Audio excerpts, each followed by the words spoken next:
Alright. Kaya na lang ako ulit magbibideo ng ng motor ko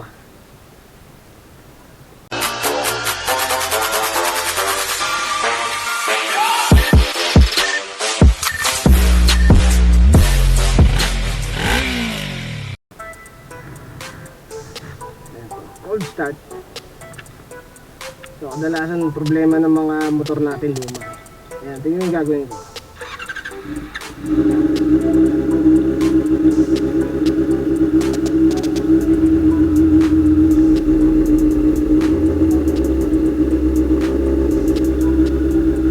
Temperature ko nasa ilalim eh.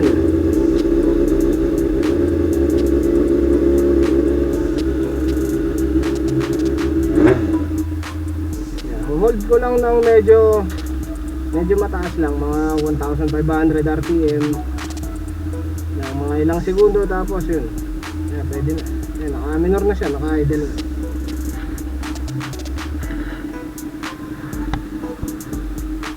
Ayan, pwede mo nang patakboyin yan.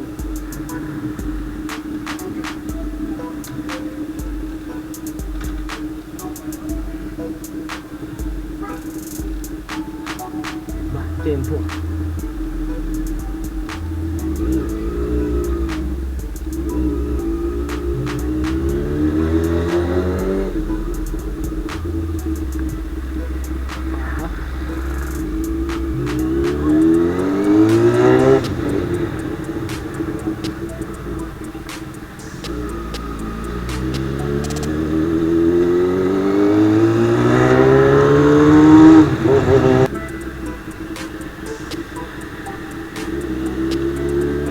Masyadong masabi.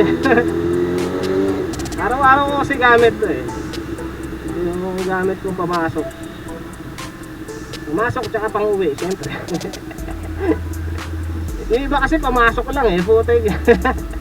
Putay na papasok, tapos hindi na makauwi yung motor ang lintik na yan. Diretso sa shop eh. Putay. Pagdating ko dito, pinapatay ko kasi sayang gas. Down.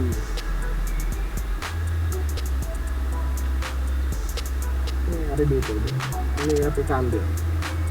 Yung temperature ko, yung thermometer nahulog eh, iniwanan ko na lang dyan. Yung temperature, pag sumampa na siya ng mga 50 degrees Celsius, 55 din, 60, sinisindihan ko na yung fan. Bali manual to eh, wala yung automatic, hindi ko nalagyan eh, hindi ko na naihabol eh. Saka masyado ng busy, hindi ko makasikaso yung wiring nito. Ngayon, pagka 60, sumindi na nami-maintain siya ng mga 70 plus. Pagka lintik ng traffic naman, inaabot ako ng mga 85. Pinakamainit yung sobrang traffic, sobrang tagal nakababad sa traffic. Talagang oras yung binyahe ko, isa't kalahating oras ako sa daan. 89 yung pinakamainit. Pumalo yata na 90.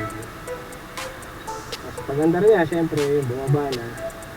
Ibig sabihin, goods yung kulong pista.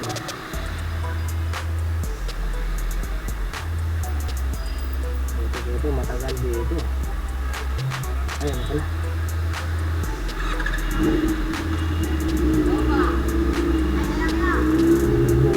Butik. Wala akong panggas.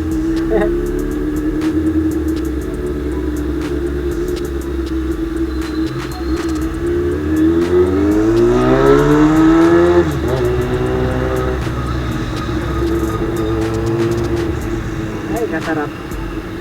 Yan, sinisindihan ko na nung maaga yung fan. Hindi ko pa nakita kung ilan yun.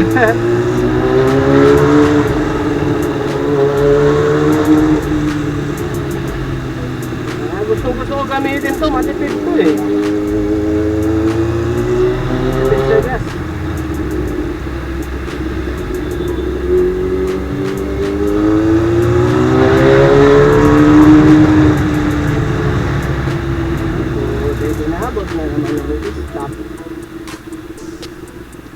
Kaya nagustuhan ko rin yung 600 kasi nga konting RPM mo lang, mababang RPM ka lang, matulin ka na eh.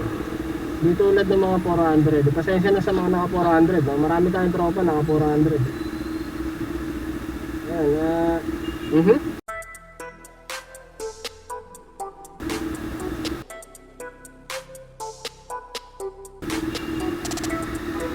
nahinto ako dun. Pagka ano kasi, pag 400, lagi naghahabol. So dahil nakakasampa ako ng malalaking motor. Kasi pagka galing ka sa malaki, tapos sumampa ka sa maliit, feeling mo lagi ka naghahabol.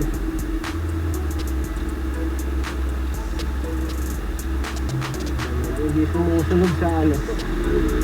Andun sa dulo. Ano po?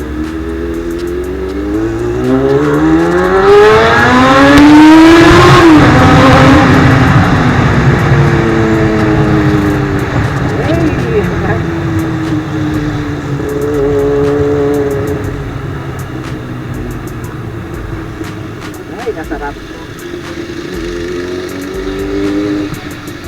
Yung rectifier ko, yung black pa rin to.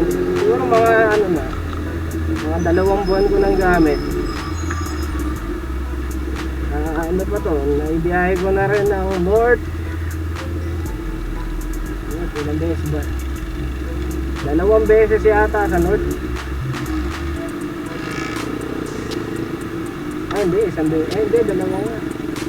Bago mag blow by. Ito yung nag blow by eh. Nagalo yung tubig sa alang eh. Bumigay yung gas. Ayan, okay na. Kasi kalaki ng gulong na ito. Ito.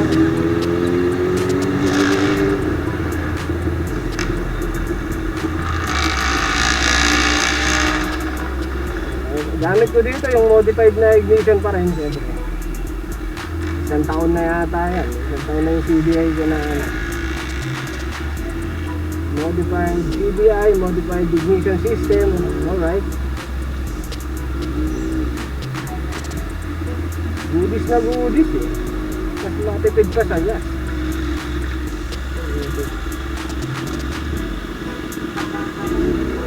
May ginawa rin akong isa pang R6. Ganito rin, parehas ng model ko.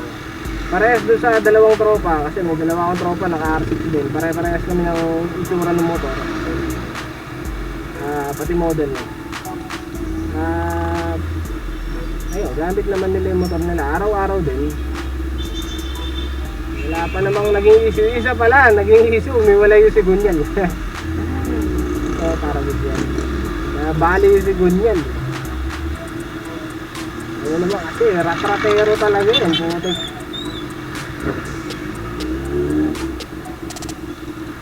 Mahataw talaga ng lintik yun eh. Nakipagsabayan sa CX-10R. Ang putik. Tulin talaga. Kasi wala na halos limit yung ano nun, yung RPM. Hindi tulad ng stock na nasa 18 lang. 18,000, nag-limit na yan eh.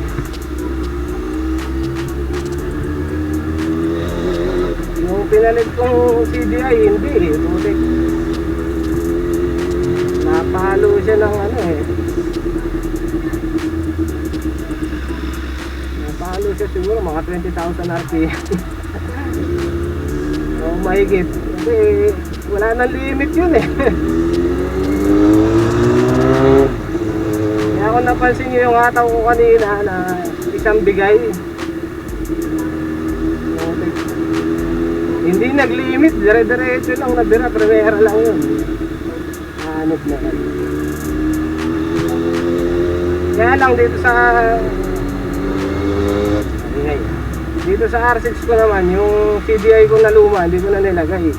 Kaya wala akong speed. Tapos yung tachometer ko naman, hindi siya match dun sa CDI, kaya yan, mababa lang yung nababasa ng tachometer. Ganon din yung ibang ginawang wala eh. Hindi match eh. Ito, ano to?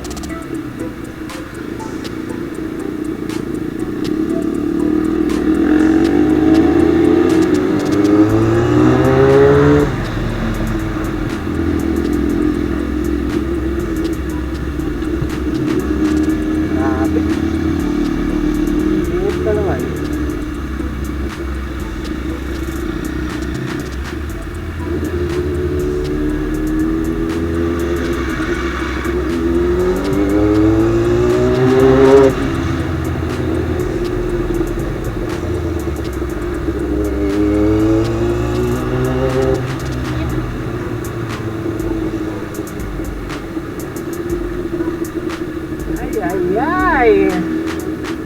Ano to? Kahit Sunday matraffic eh.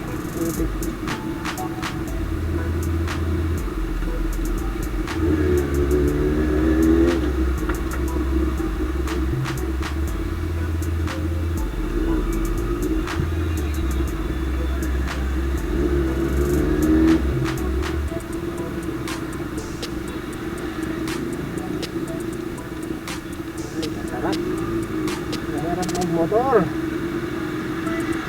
Huwag lang traffic, putik. Thank you, Lord. Gugutom na ako, tanghali.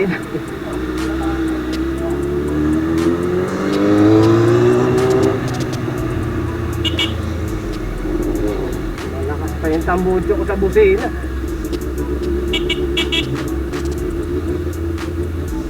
Hey. Ay, buti.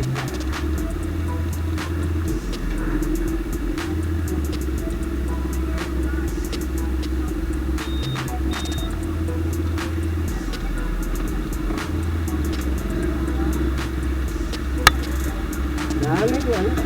Mga players ko mga to, mga maglalaro to. Ano pa ba ang kakwento ko?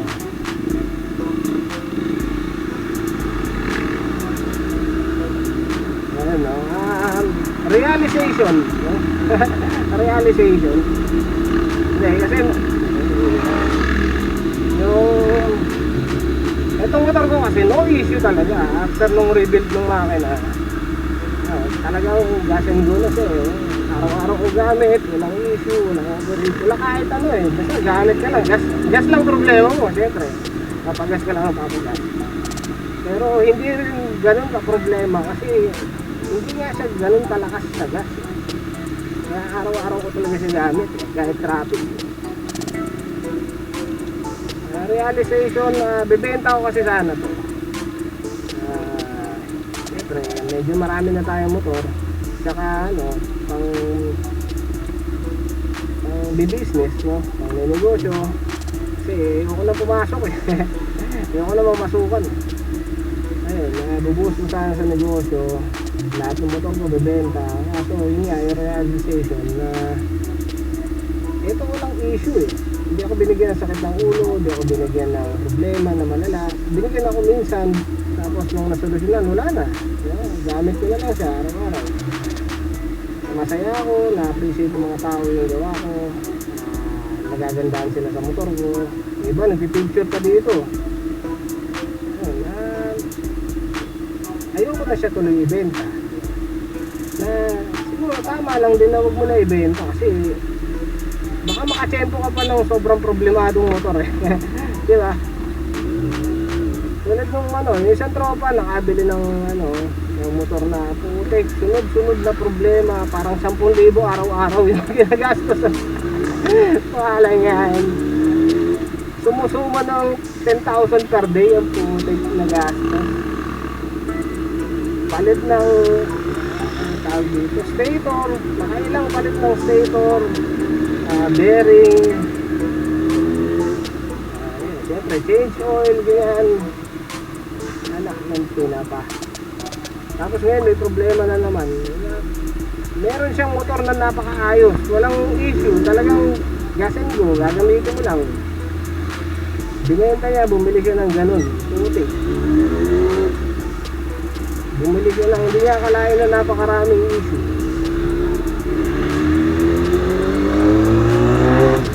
Kaya naisip ko, ba't ito bebenta to, putik, maayos to. Kaya di man ako nakakailangan ng malala. May mga motor pa ako din. Tsaka isa pa, swerte sa akin to eh. Swerte ko talaga itong R6 na to. Kasi sobrang gaang para sa akin. Hindi mabigat yung buhay ba? Parang gano'n. Meron gano'n eh. Meron kang motor na parang ang bigat-bigat palagi. Parang lagi ka nangangailangan. Ito putik, maluwag ah. Easy ah.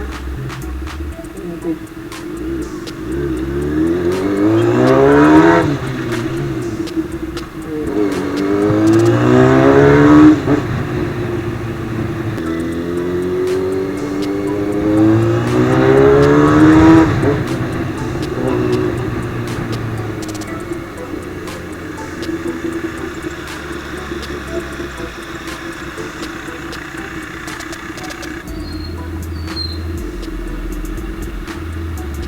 malapit na ako.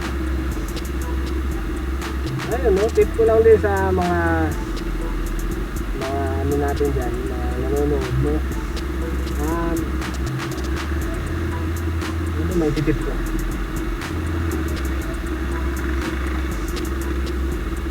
Malas-malas lang. Kung gusto nyo nang magpalit ng motor, kaso sa nag-aalangan kayo sa baka makabili kayo ng sira, sobrang sira, ganyan. Wala, talagang malas-malas yun. Minsan sa inyo matitiyempo na masira yung mga motor.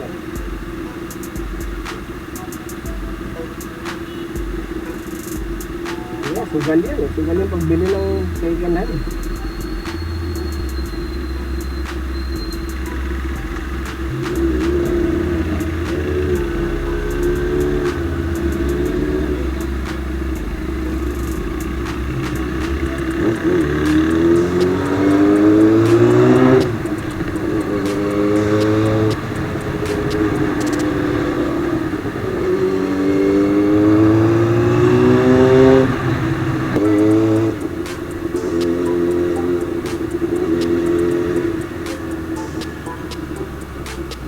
Hey!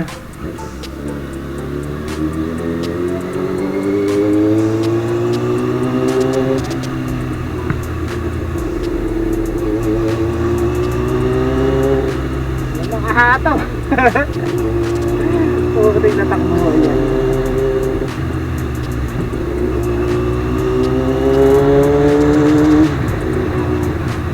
Ano kasi dito mga ano eh. Tricycle yan, yan. E-trike, e-quad, e-bike.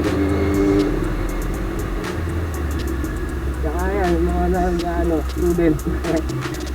Tropa natin, tropa natin. Hindi ko na bumbahan yung tropa natin dun ah.